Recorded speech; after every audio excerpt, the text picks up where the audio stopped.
Hey guys, today I'm going to tell you how to get the liquid glass look on iOS 26.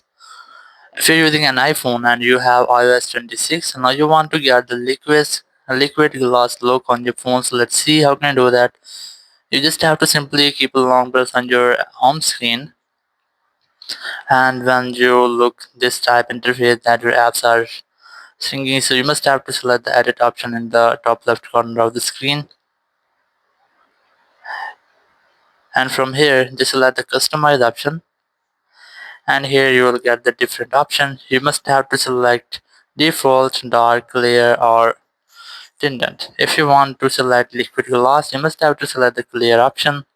Once you have selected, you will get this type apps interface. You can see that there's liquid gloss look or interface on your home screen in iOS 26.